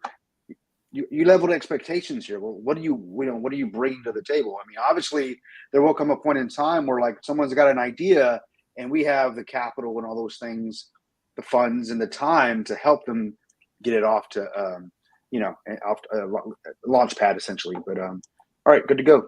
That was the only question I had. I wanted to bring up. I forgot about it. I thought I started, but then when I went through them, I didn't. But Nick and Kryptonian. Gus got back to us. He's heading towards Yosemite right now. So he does say that he'll be in Mountain View by the 13th. Maybe I can meet Nick and invite him for some coffee and chai. So 100%. Yeah, I love meeting with members of the community in person. I will do that. We'll be happy to do that. Yes. He said, and then he has a follow-up here, and he said, now wait, Gus, now come on, man, you're just like jumping in line and stuff. He says, if I meet Nick, I'll accept some sneakers also. So, okay, all right, and we got people talking about getting some sneakers and stuff, but this is awesome. So, SSK W3, a little bit late. That's all right. It's all right. Go back and watch. There's a lot of presentation going on, a lot of information. But if you have any questions about any of it, reach out to me. We'll talk about it.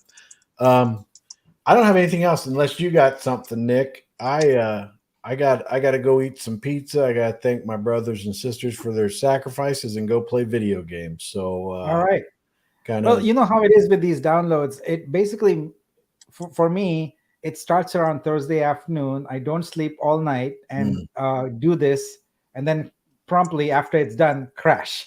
So that's what I'm going to go do now is crash. So it takes a lot of effort to put these together because it's not just about slides, right? There's actual work that went behind it and meetings, etc. But it's exciting. It's work I love doing, and I'm excited about it. So I'll just nap for a few hours and then I'll go check the DAO vote channel and see what feedback people have around it. I expect people will have feedback and answer any questions, etc. around that. Awesome. Can I ask you a personal question? Did you how'd you take care of your dogs with the mailman? I mean, is that did they get that? Get that worked out? They got a 1 minute sit down, and I stared at them, and that freaks them out quite a bit. they're like, "Where's the treat, man? Why are we sitting here?" They do. Dogs usually, they get anxiety quick when you just sit there. Oh yeah, but yeah, they get worried. So, but that's about all I can do with those cute doggies. So yeah. All right. Okay. Well, I don't have anything else. And if you guys have any questions or anything comes up, Kryptonian, you got anything before I say No, anything? I'm good. Thank you, Nick. A lot of information. I see us moving forward. So thank you so much for your time. And I'm looking forward to next Friday. I mean, you got me spoiled with this. So keep it coming. I like seeing those boxes checked. Thanks for bringing on Jamalia and João. That was great. I'm looking forward to the next group that you bring on. So it's coming together. Thank you. Great. Thank you all. Have a great weekend. Bye-bye, everyone. See ya.